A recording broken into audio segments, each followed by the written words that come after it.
Nesse Dia Internacional da Mulher, a gente se lembra de muitas situações onde mulheres foram significativas. E quando você olha para o Senhor Jesus, Ele restaura as mulheres dentro do plano do projeto original dele. É impressionante quando você olha na maneira como Jesus tratou as mulheres e como Ele foi restituindo e recolocando as mulheres. E um ponto principal que eu gostaria de falar hoje é sobre o princípio do jardim, o poder do princípio do jardim. E quando você olha na ressurreição do Senhor Jesus, as mulheres foram cedo de manhã, pelo menos umas 3, 4 mulheres, elas foram lá para embalsamar o corpo de Jesus. Enquanto elas caminhavam, dizem, mas o que a gente está fazendo? E as mulheres, elas são bastante proativas. Uma perguntou para ela, quem vai tirar aquela pedra? Como é que a gente vai ter acesso? Ah, não sei, vamos lá que Deus vai dar um jeito. E muitas vezes as mulheres são assim, elas se propõem, elas agem, elas vão e fazem, e aí Deus se manifesta de uma forma especial a elas e por intermédio delas. E quando elas vão ali, elas têm a visão do túmulo vazio, elas têm a visão dos anjos, a maioria delas vai embora, mas uma fica, e ela fica ali chorosa. E ela não entende o que está acontecendo. Espiritualmente, muitas vezes a gente não entende o que está acontecendo. E ela ficou ali choramingando. E de repente o anjo fala com ela, e ela nem percebe que é o anjo que está falando com ela. E de repente ela escuta uma voz perto, e ela acha que é o jardineiro. Por isso que eu sei que era um jardim. E ela acha que era o jardineiro, e ela pergunta para o jardineiro, onde se colocou o corpo do Senhor Jesus? Eu vou lá buscar ele, sei lá. Ela estava tão focada que ela queria fazer o processo lá de embalsamento que eles tinham costume de fazer. E aí ela escuta uma voz que diz assim, Maria. E na hora ela percebeu que era Jesus, só pelo fato da maneira como Jesus tratou com ela. E a partir dali ela se tornou a primeira pregadora do Evangelho. Ela diz, lá vai e diz a teus irmãos. E Deus restaura e restitui a mulher no seu lugar de honra que ela merece no reino de Deus. E ela vai, então fala aos seus. E tudo começa num jardim.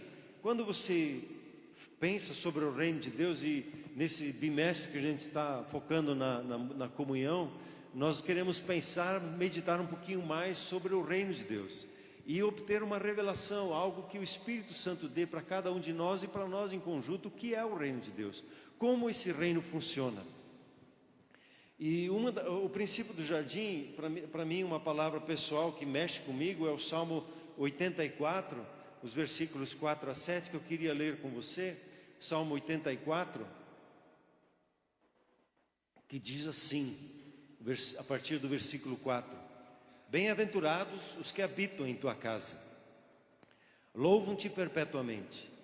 Bem-aventurado o homem cuja força está em ti, em cujo coração se encontram os caminhos aplanados, o qual, passando pelo vale árido, faz dele um manancial, de bênçãos o cobre a primeira chuva, vão indo de força em força, cada um deles aparece diante de Deus em Sião. E muitas vezes, orando por pessoas, eu tive essa visão que é colocada aqui. O bem-aventurado é aquele que rendeu a sua vida ao Senhor Jesus, aquele que entregou a sua vida ao Senhor Jesus. E quando ele entra numa situação, como é colocado aqui, num lugar árido, num deserto, ele entra nesse lugar como bem-aventurado. E porque ele tem a bênção de Deus na vida dele, quando ele passa por aquele lugar e ele olha para trás, ele deixa ali um manancial, ele deixa ali um jardim.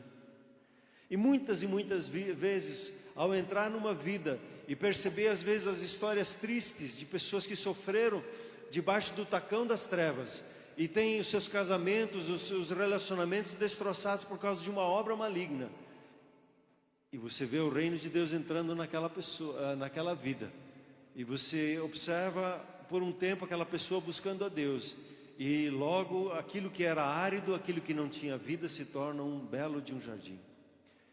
E é isso que Deus quer fazer na nossa vida e por intermédio da nossa vida, aonde nós passamos.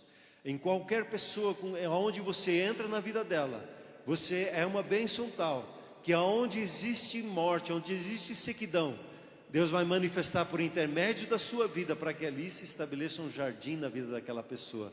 Você recebe, diga amém, amém? Na semana passada, só dando uma recapitulada, na semana passada nós falamos um pouquinho sobre Mateus 6,33. Buscai, pois, em primeiro lugar o reino de Deus e a sua justiça, e as demais coisas vos serão acrescentadas. O reino de Deus, ele é o assunto principal do Senhor Jesus. E parece que às vezes a gente perde isso de foco, mas ele tinha isso muito claro. Ele sabia a palavra profética que estava sobre ele, que ele, nascendo de Maria, o governo repousava sobre o ombro dele. Ele sabia que ele tinha nascido de Deus e por isso ele era filho de Deus, e por isso Deus estava fazendo um projeto tremendo sobre a face da terra. Assim como você, quando você entrega a sua vida ao Senhor Jesus, você percebe o agir dele na sua vida como filho de Deus, e você começa a manifestar esse reino, buscando ele em primeiro lugar. Então Jesus, ele veio resgatar o que estava perdido, e o que estava perdido era o reino de Deus sobre a face da terra. E quando se fala de reino, se fala de um governo, se fala de um domínio, se fala de uma autoridade. E essas três palavras eu quero meditar com vocês na próxima semana um pouquinho sobre elas. Quando há um governo, há um rei. E quando há um rei, há um decreto. E a sua vontade, o seu decreto, ela é lei. Ela é ordem sobre o seu território. Todo rei tem o seu território. E assim como nas nossas vidas, né? E nesse território ele tem poder de ação. E isso se estabelece como um divisor de água em nossas vidas. O território que Deus quer governar é o território do seu coração, da sua vida. E a pergunta é: o que nos governa? E nós identificamos isso facilmente quando nós estamos debaixo de uma pressão, debaixo de uma dificuldade. Os pensamentos que vêm de imediato sinalizam que alguma coisa está nos governando. Um sentimento, um pensamento, uma palavra, uma maneira que a cultura nos ensinou a viver.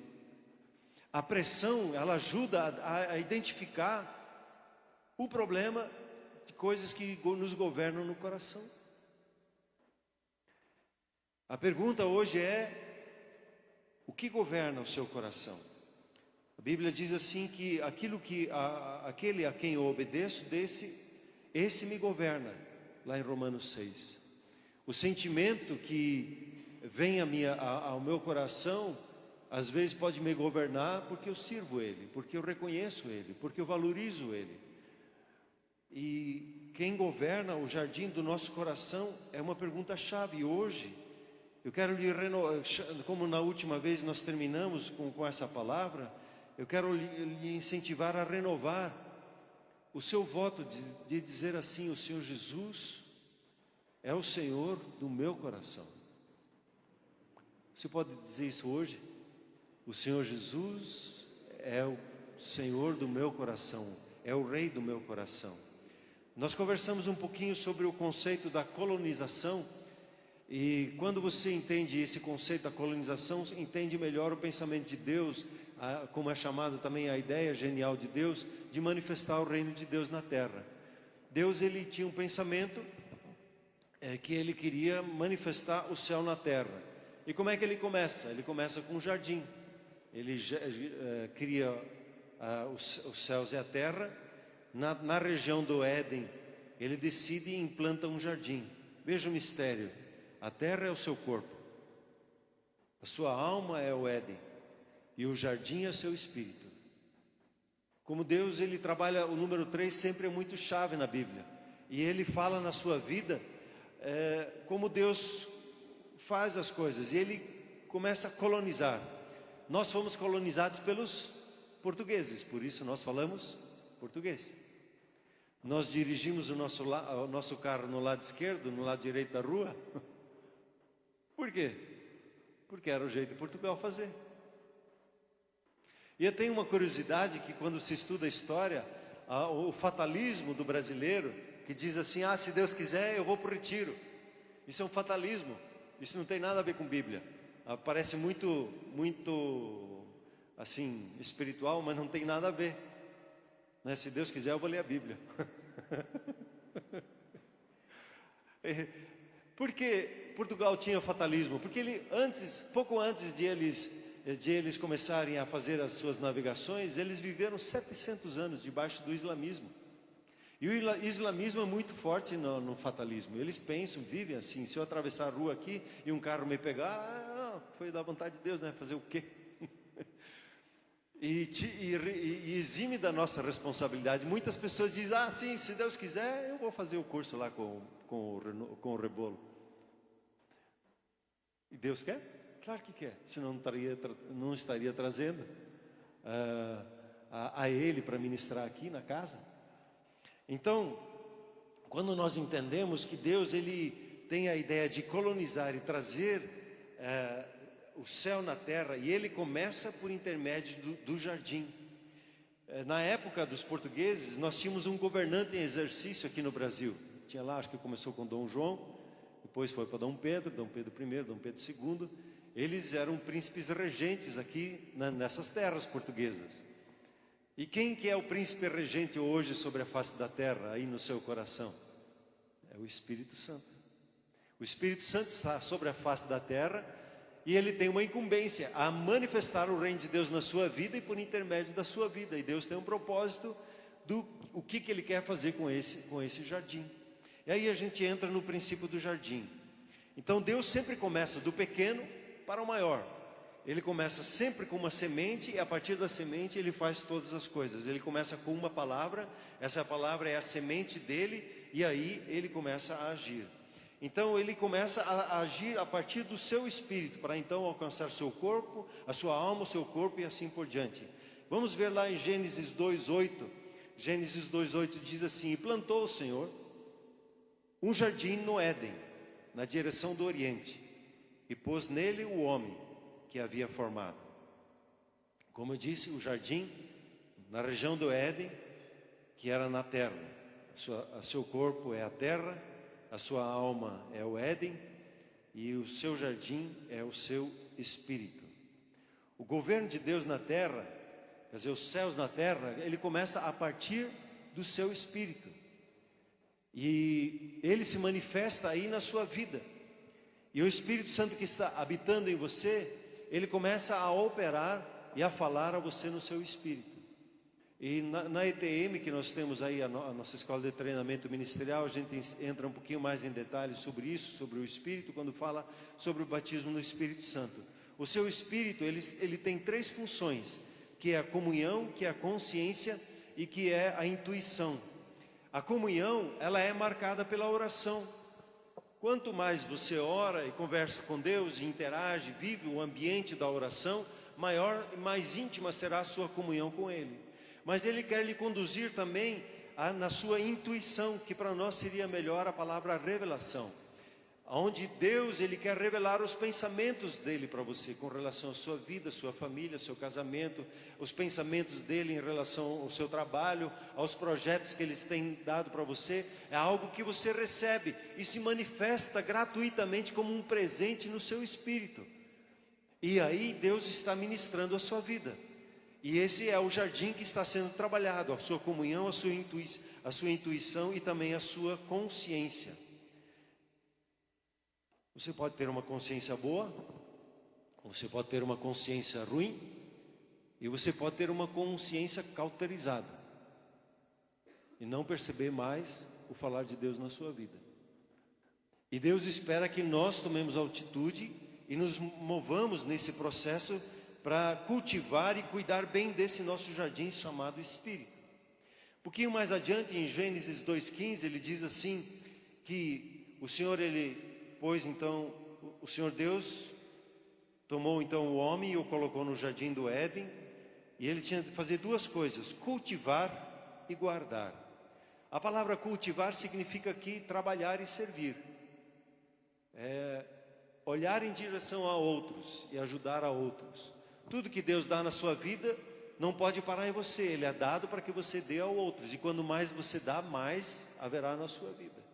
Então, o que Deus dá para você, uma palavra, é necessário ficar cultivando isso. É necessário ficar pensando sobre isso e conversando com Deus sobre isso, para que o seu espírito cresça e se multiplique. O seu espírito se torne um espírito forte. Lembra que você recebeu com uma semente pequena o seu espírito. E ele precisa então crescer e dominar todo o seu ser. E outra tarefa nossa, que é colocado aqui, que eu preciso também proteger o meu espírito. Proteger a minha comunhão, proteger a minha revelação e proteger a minha consciência. Se você não proteger elas, ervas daninhas vão aparecer aí. Eu tenho um jardim belo e formoso lá, porque eu creio que a Silvia, ela desejou um jardim bonito. E estou lá 3, 4 horas por semana trabalhando naquele jardim. Eu sou o jardineiro dele. E a grama sempre está lá. Eu preciso sempre estar cuidando dela, trabalhando ela. E assim é você, eu preciso proteger. Esses dias cheguei lá, tinha um gambá lá querendo entrar no meu jardim. Aí nós trabalhamos lá, o cara, vai embora, sai daqui, proteger o lugar. Né? Você sempre precisa estar protegendo cultivando e protegendo o seu espírito. Por exemplo, a comunhão com Deus, você cultiva e protege por intermédio da oração. Se você não tem tempo para orar, o seu espírito vai ter ervas daninhas lá que vão aparecer. E o espírito maligno começa a ter acesso lá para te prejudicar. A sua intuição, ela está ali e para você cultivar e proteger as revelações que Deus são dadas a você pelo Espírito Santo. Os pensamentos de Deus que são revelados, é necessário escrevê-los, é necessário conversar com Deus sobre eles, ouvi-lo, ver as coisas que Deus está te mostrando, exercitar a sua imaginação, a sua visualização, as coisas que Deus, os olhos do seu coração, como a Bíblia chama, de você ver as coisas na sua frente, no seu espírito. E aí você tem a sua consciência. E a consciência, ela sempre vai falar com você sobre o que agrada e o que não agrada a Deus. E como eu estava falando, muitos dizem assim: não dá nada assistir um filme de pornografia. Não dá nada ficar assistindo filmes de violência. Não dá nada ficar beijando antes do casamento até altas horas e deixando a mão passear onde quer. Não dá nada, não dá nada. E o Espírito falando na consciência: não, saia daí, presta atenção. Não dá nada. Aí você vai matando a sua consciência. Levar só um dinheirinho aqui, não dá um troco certo ali, não dá nada. Esse pensamento ruim sobre o meu cônjuge, não dá nada. E fica cultivando que não dá nada, e vai matando, secando a sua consciência.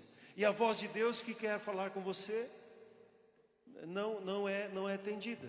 Quando Paulo fala sobre isso com Timóteo, ele diz: aqueles que não cuidaram da sua consciência naufragaram na fé, se perderam, se tornaram inclusive opositores para ele, e começaram a fazer problemas para Paulo. Então, quando você cultiva o seu espírito, aí você vai perceber que o espírito vai querer começar a cultivar a sua alma. Vai entrar no seu pensamento. E aí você lê lá em 2 Coríntios, capítulo 10, que todo pensamento é para ser trazido para debaixo da obediência de Cristo.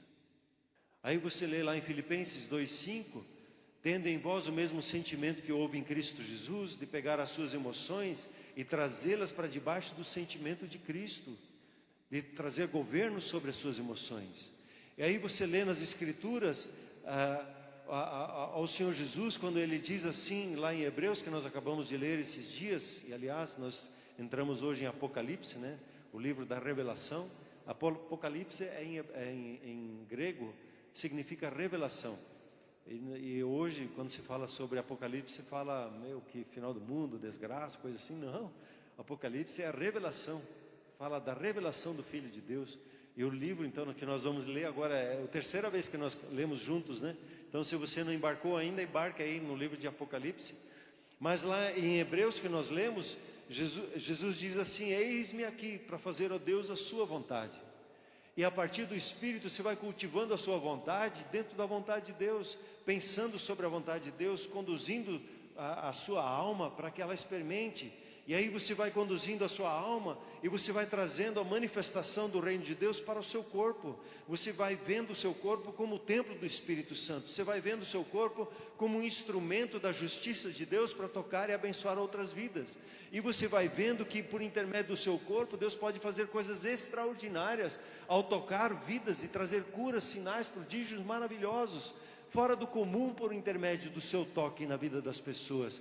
O seu testemunho traz na vida das pessoas a manifestação do reino de Deus, o poder de Deus toca elas e elas são transformadas em filhos e filhas de Deus por intermédio do seu testemunho. Como sempre tenho dito, o seu testemunho tem o poder da ignição.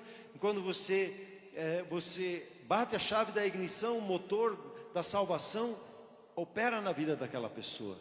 E Deus quer usar você de uma forma extraordinária no seu trabalho, no seu emprego, com projetos, trazer coisas extraordinárias. Esse dia eu estava lendo, eu fico embasbacado com isso. Braços crescendo, pernas crescendo, órgãos humanos que não existiam mais, nascendo, vindo na vida das pessoas. O que estava podre na vida da pessoa, num órgão, ele se tornar um novo coração. O testemunho que nós contamos há uns tempos atrás, experimentamos do pastor Filomeno. Ele estava terminando um evento e ele estava na saída e uma mulher abordou ele: pode orar por mim, eu quero ter um filho. E ele estava cansado, mas ele disse: daqui a um ano eu vou voltar, você vai ter seu filho. E aí ele foi embora, e daí veio o pensamento para ele: e se não tiver um útero? Ou vai ter um útero, ou vai ter o filho no estômago, mas que vai ter esse filho, vai ter. Dali um ano ele volta, ela não tinha útero.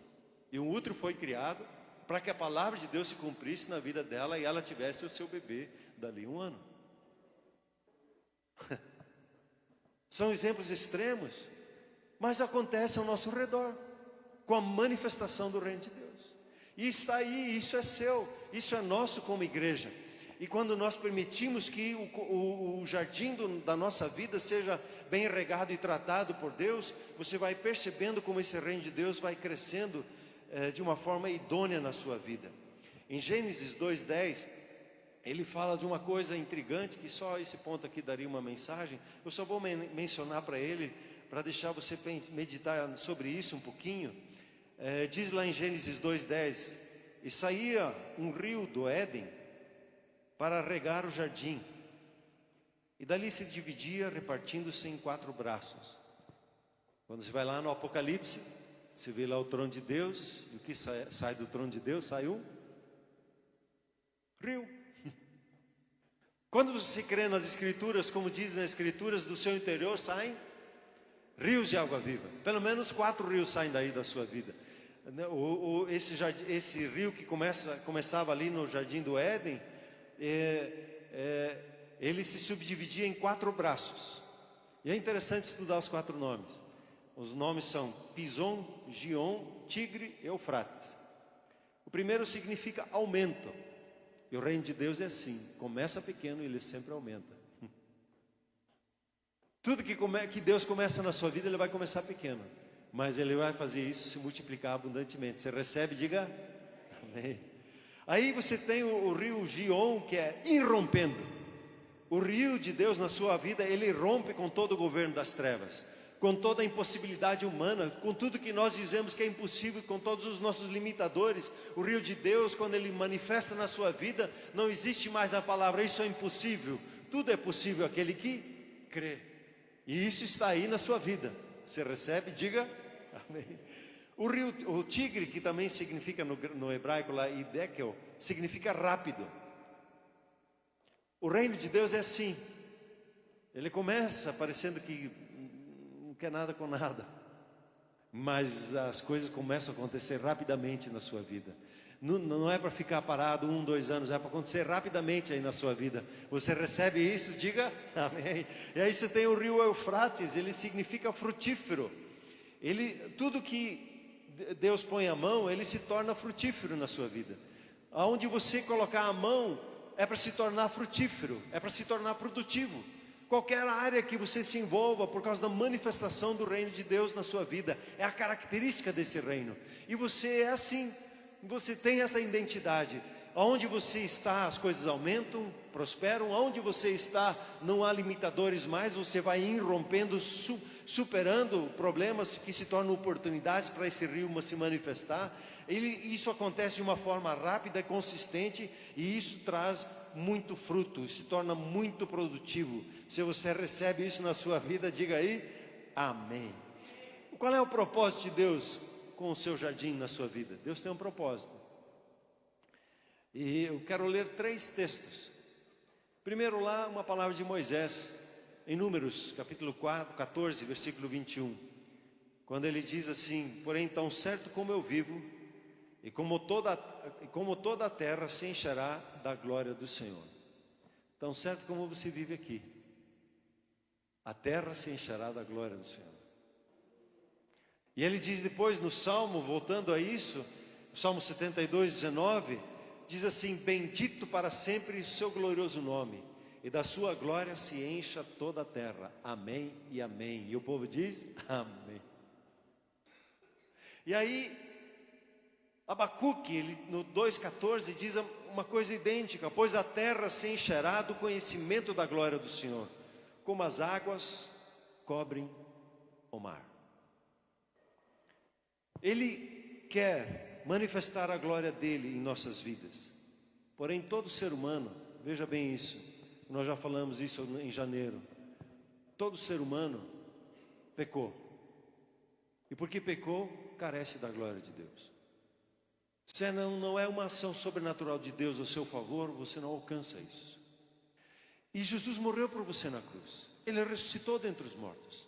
E Ele restabeleceu a manifestação da glória dEle na vida dos homens. E essa manifestação é sua. Quando nós lemos lá em Colossenses 1, 27, Cristo em vós a esperança da glória. A manifestação do Espírito Santo na sua vida é a manifestação da glória de Deus. Ela está aí na sua vida, está aí no seu espírito, está se movendo aí na sua alma, está se manifestando ao mundo através do seu corpo. Você está em Cristo e a esperança da glória está nele. A glória representa tudo que Deus é, tudo que a manifestação plena de Deus, e ela está aí na sua vida. Quando você parar de olhar para você mesmo, parar de olhar para o seu passado e começar a olhar para o seu futuro, que é Cristo em você, a sua visão de futuro, e você vê ela diante de você, você se transforma nela. E a grande transformação acontece quando você contempla a glória de Deus, quando você olha para quem você é em Jesus. Diga assim: Cristo em mim, a esperança da glória, da manifestação da glória de Deus sobre a face da terra. Então a nossa missão, queridos, é encher toda a terra com a glória de Deus, uma pessoa de cada vez. Então a nossa missão não é de uma agência não é de uma agência de viagem. Nós não estamos promovendo viagem para o céu. Nós queremos é que sobre a face da terra a glória de Deus se manifesta sobre a vida de cada pessoa, sobre cada instituição onde nós trabalhamos, nas nossas empresas, seja no governo, onde nós nos movemos. Nós queremos que a glória de Deus entre naquele lugar e se manifeste naquele lugar. Essa é a nossa missão, manifestar o céu na terra.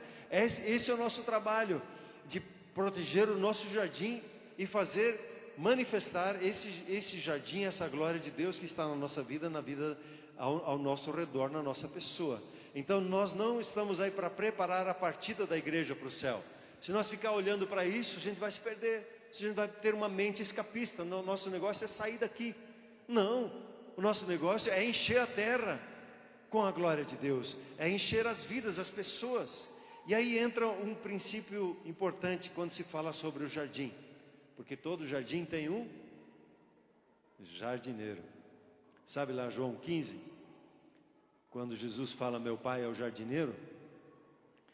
E o objetivo de todo jardineiro é o quê? É deixar o seu jardim bonito, bem ajeitado, cada coisa no seu lugar. Ele quer um jardim cheiroso, ele vai providenciar plantas que têm um cheiro, e deixa o seu jardim cheiroso. E para isso ele tem uma arma poderosa na mão dele. Eu tenho uma lá, que eu bato a chave aqui assim e saio podando o meu jardim, podando a grama.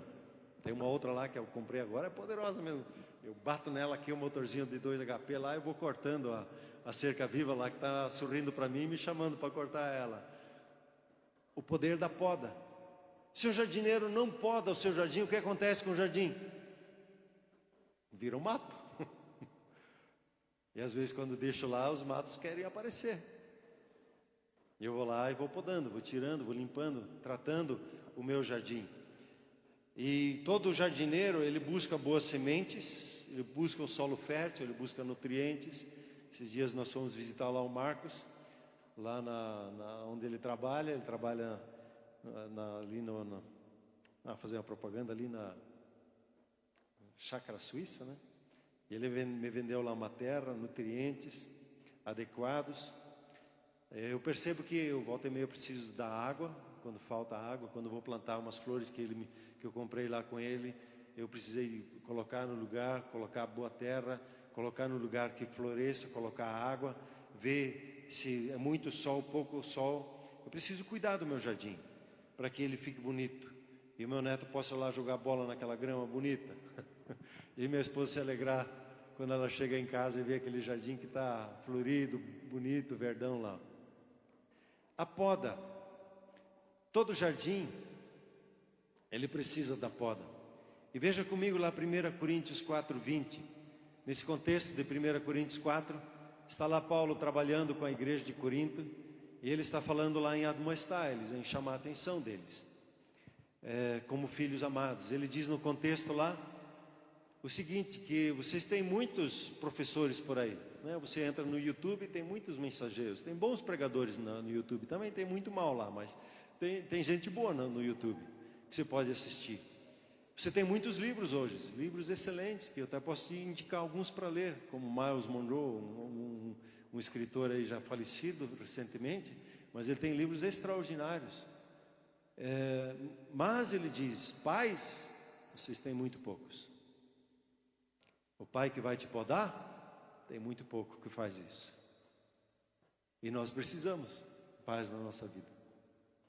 Nós precisamos daqueles que nos chamem ao lado e conversem conosco. E ele diz aqui, porque o reino de Deus, ele não consiste em palavra, mas em poder, em manifestação de poder. E para que você e eu sejamos frutíferos, e nós tenhamos um jardim bem cuidado, nós vamos precisar permitir que o jardineiro entre com a poda dele na nossa vida. Ele entre e trabalhe na nossa vida.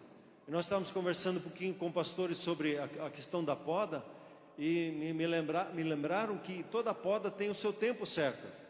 E às vezes eu preciso pesquisar quando é o tempo da poda das rosas. Daí você vai descobrindo lá, quando é o tempo da poda lá, meu limoeiro está muito grande lá, eu preciso dar uma podada nele, quero replantar ele. Daí já fui lá conversar, como é que faz, Tudo tem o seu tempo e a sua maneira de fazer.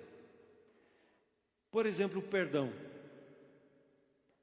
Se você pede para uma pessoa perdoar, antes que ela perceba o perdão de Deus na vida dela, e você dizer para ela, perdoe, é uma poda antes do tempo. Teve uma árvore lá que eu não queria mais no jardim, estava me atrapalhando lá com as minhas palmeiras. E aí eu sabia que não era tempo. E eu podei ela. E o que aconteceu fora do tempo? Ela começou a chorar. A seiva começou a sair. Eu disse, árvore, sei que não é a hora, mas não é mais o seu lugar aqui. Acabou o tempo. E ela insiste ainda lá, está querendo brotar, tá? Eu disse, não. Às vezes eu passo lá e disse, não está mais para você. Outro dia eu tinha lá uma mexeira que eu plantei, alguém cuspiu lá, ela começou a crescer, e cresceu, daí ficou uns 2, 3 anos, eu comecei a falar, mexeira, se você não der fruto, eu vou, cortar você. Você imagina o que aconteceu no próximo ano? Apareceram os frutos lá, começou a dar muito fruto, agora até demais, que eu não consigo comer tanto fruto que tem lá. Mas o perdão, só é possível na vida de uma pessoa quando ela conhece o perdão de Deus na vida dela, de receber esse perdão. E aí sim ela é capaz de perdoar. A libertação de influências das trevas requer sim um posicionamento da pessoa, mas se você entrar com libertação na vida da pessoa antes que ela quer, é uma poda antes do tempo, vai dar um processo de confusão na vida da pessoa. Deus nos liberta dos nossos inimigos e não dos nossos amigos.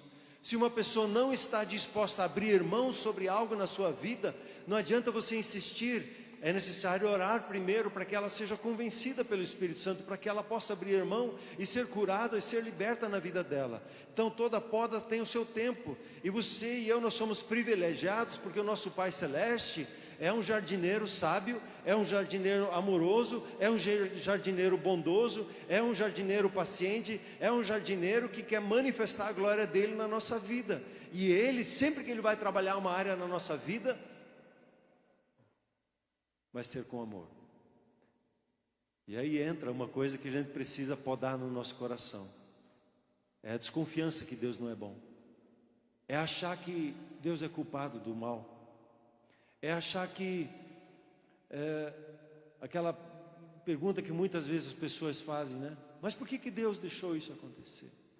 É sinal de um pensamento que precisa ser podado no nosso coração, porque a raiz dele quer dizer que Deus é mau e Deus é bom. Só existe um Deus que é bom, e eu preciso entender isso, que Deus é bom. E esses pensamentos ruins, eles precisam ser podados na minha vida, e eu preciso querer isso. E o meu pai, quando ele vai podar a sua vida, ele sempre vai podar as coisas para que fortaleça a sua identidade como filho. E aqui até entra um ponto curioso. As coisas boas que floresceram um dia na minha vida foram boas para uma época, mas chega o tempo quando se conhece a rosa, ela floresceu bonita lá, chega um tempo que você precisa podar aquele ramo que foi bonito. Mas ele deu tantas experiências do passado que foram boas para nós. Chega um dia em que algumas coisas nós vamos ter que entregar para Deus, porque Deus quer dar novas experiências. Muitas vezes o entendimento que nós temos sobre a Escritura é um entendimento velho, e Deus está mostrando uma coisa nova, e se nós não largarmos o velho, o novo não vem. Eu preciso estar disposto diante do meu Pai, para que Ele trabalhe o meu coração como Ele quer. E Ele sempre vai trabalhar a identidade de filho na nossa vida. Nós temos falado aí um pouquinho como os líderes sobre 3 palavras que definem quem você é em Jesus. Pense uma vez, quais são as 3 palavras que definem quem você é em Jesus?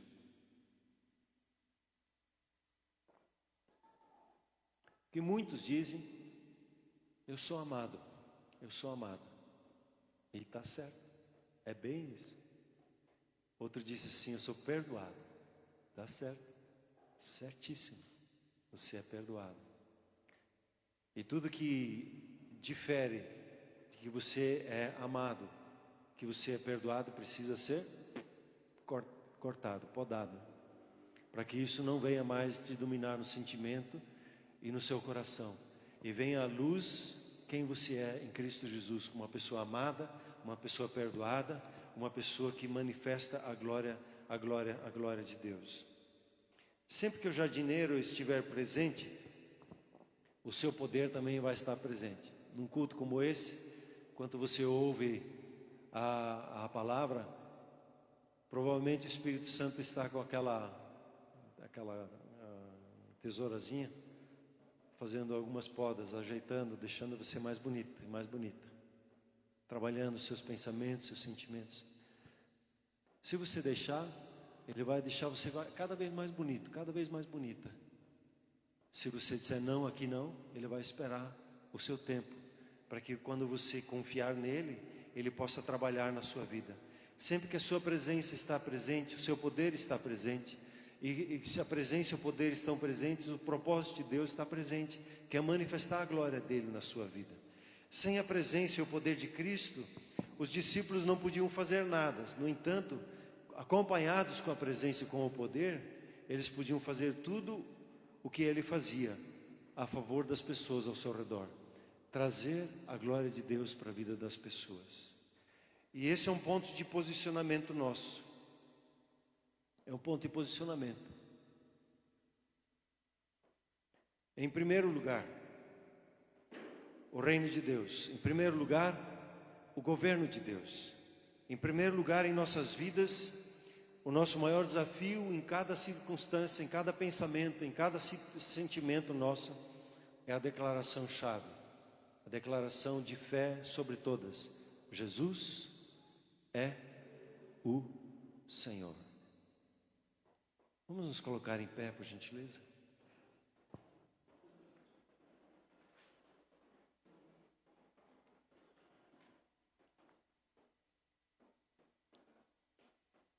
Depois de deixar as coisas, por gentileza, feche seus olhos e abra o seu coração para o Espírito Santo. E comece a decidir no seu coração quem governa o seu coração. Mesmo que ele encontre um lugar árido na sua vida, um lugar sem vida, ele vai fazer dele, justamente desse lugar, um lugar florido e belo. A pergunta-chave é: quem governa o seu coração? Quem governa o jardim da sua vida? E eu quero te convidar a você dizer: Jesus, governa a minha vida, governa a minha consciência, governa a minha intuição, governa a minha comunhão com o Senhor. Espírito Santo de Deus, por gentileza, vem sobre a minha vida nessa hora e marca a minha vida. Se você percebeu em alguma coisa que Deus ele precisa podar na sua vida, diga a Ele: Senhor, eu confio, estou com um pouquinho de medo, mas eu confio no seu cuidado na minha vida. A sua poda é bem-vinda na minha vida, o seu cuidado sobre a minha vida é bem-vindo, pois eu quero ser frutífero, quero ser abundantemente frutífero. Deixe o jardineiro entrar, permita a ele trabalhar a sua vida, permita a ele ministrar o seu coração nessa hora, em nome de Jesus. Oh Espírito Santo de Deus, vem com a sua glória sobre a vida de cada um aqui, sobre o coração de cada um aqui. Espírito Santo de Deus, por gentileza, toca o coração, a intimidade de cada um. Senhor, todo medo, toda insegurança, toda desconfiança, Espírito Santo de Deus, vem enchendo esse coração com o teu amor, vem enchendo esse teu coração com o teu perdão, vem enchendo esse coração com uma expectativa nova na vida, vem enchendo a vida de cada um aqui com a confiança, com a certeza no Senhor, ó Deus, em nome de Jesus. Espírito Santo de Deus, seja bem-vindo sobre as nossas vidas, ministra o coração de cada um de nós, em nome de Jesus, ministra-nos o coração como igreja. Sim, ó Deus, esse jardim é seu, seja bem-vindo, queridos Pai Celeste, seja bem-vindo à nossa vida com o seu poder, seja bem-vindo com a sua presença, com o seu propósito de manifestar a sua glória sobre as nossas vidas. Seja bem-vindo, Espírito Santo de Deus, em nome de Jesus. Recebe sobre a sua vida nessa hora, recebe o toque de amor do seu Pai, recebe o toque do perdão de Deus na sua vida. Não há limites para o amor de Deus na sua vida. Não adianta dizer não é possível para Deus, porque para Ele tudo é possível. Receba simplesmente o impossível de Deus na sua vida, na sua caminhada. Diga: sim, Senhor Jesus, eu recebo o milagre que eu preciso na minha vida. Eu recebo, Senhor, esse jardim belo, formoso, florido, em nome de Jesus. Oh Espírito Santo de Deus, Espírito Santo de Deus, Espírito Santo, muito obrigado, Senhor. Muito obrigado por nos ajudar. Obrigado por tomar cada um aqui pela sua mão e abençoar. Oh Espírito Santo, Espírito Santo, Espírito Santo, Ele está aí na sua vida.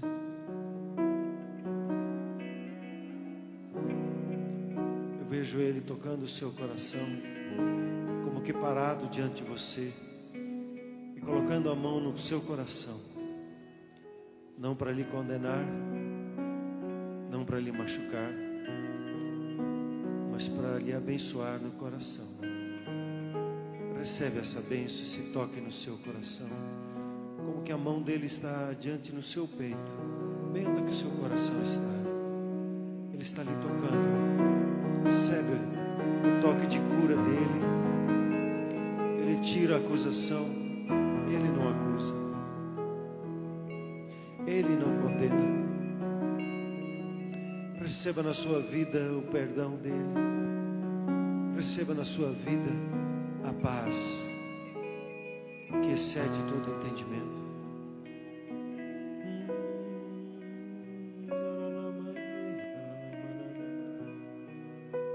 Recebe essa paz.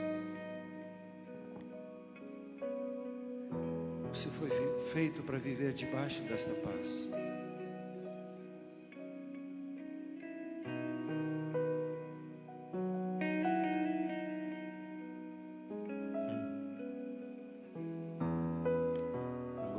No seu coração uma chave. Ele quer girar essa chave e te levar a um novo nível de comunhão com Ele. Diga para Ele: Espírito Santo, por gentileza, gira essa chave. Me leva para um novo nível de comunhão com o Senhor.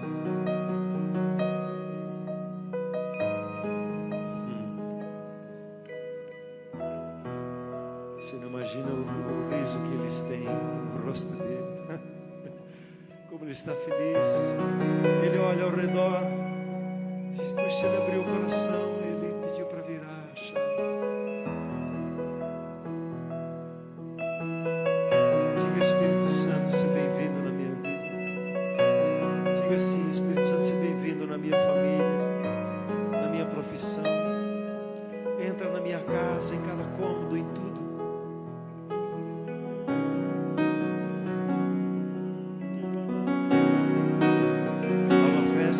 Nos céus, porque os céus se alegram quando nós nos convertemos e permitimos Ele agir na nossa vida. Uma festa nos céus, uma alegria contida entre os anjos, uma alegria contida no Espírito Santo, pois Ele é a alegria.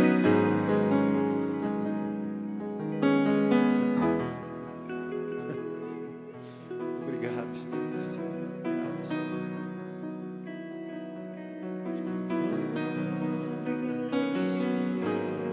Comece a agradecer. Agradeça a Ele. Diz: sim, Senhor, obrigado. Há um novo dia, um novo tempo para você e sua casa, de ver o reino de Deus crescendo, florindo na sua vida, no seu trabalho, a glória de Deus se manifestando.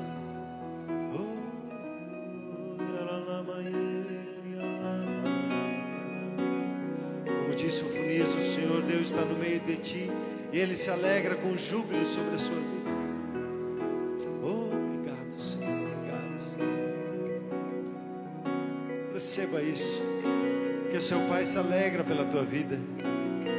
Existe muita mentira que diz por aí que teu pai está bravo com você, que está exigente com você. Não creia nisso. Creia na palavra de Deus que diz que seu Pai se alegra com júbilo sobre a sua vida. Obrigado, Senhor. Obrigado, Senhor. Obrigado, Senhor. Isso tudo é seu. O reino de Deus é seu. Jesus disse: o Pai se agradou em te dar o reino. A manifestação do reino é seu, é um presente seu. É seu. E hoje quero te convidar a você entrar nesse reino. Como é que eu entro, pastor? Você entra no reino pelo novo nascimento, por receber a Jesus como Senhor na sua vida. E eu quero te convidar, junto com a igreja nessa hora, a fazer uma oração e a entregar o seu coração a Ele, e a permitir o reino de Deus entrar na sua vida e você entrar nesse reino. Então, por gentileza, ore junto assim, toda a igreja ora junto. Diga assim: querido Pai Celeste, muito obrigado, que o Senhor me ama, que o Senhor me tem perdoado, que o Senhor me tem dado da sua paz. Eu hoje abro o meu coração e entrego a minha vida nas suas mãos e declaro: Jesus é o Senhor da minha vida. E eu recebo o teu amor, o teu perdão, a tua paz. E eu quero lhe servir todos os dias da minha vida. Em nome de Jesus. Amém.